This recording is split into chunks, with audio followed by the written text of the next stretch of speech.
రాష్ట్రంలో నేటి నుంచి ఈ నెల 21 వరకు టెట్ పరీక్షలు జరగనున్నాయి. 2 సెషన్లలో ఆన్లైన్ విధానంలో పరీక్షలు నిర్వహించనున్నారు. అభ్యర్థులు హాల్ టికెట్ తో పాటు ఏదైనా గుర్తింపు కార్డు తప్పనిసరిగా తీసుకువెళ్లాలని అధికారులు తెలిపారు.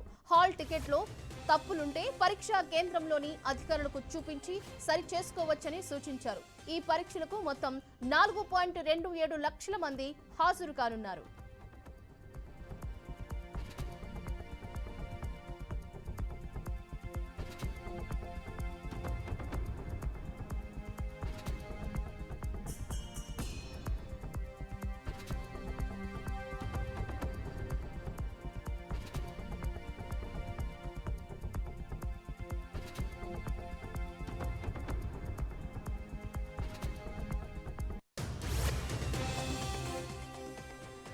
రాష్ట్రంలో నేటి నుంచి ఈ నెల 21 వరకు టెట్ పరీక్షలు జరగనున్నాయి. 2 సెషన్లలో ఆన్లైన్ విధానంలో పరీక్షలు నిర్వహించనున్నారు.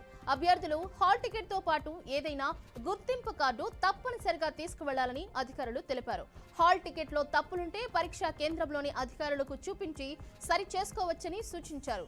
ఈ పరీక్షలకు మొత్తం 4.27 లక్షల మంది హాజరు కానున్నారు.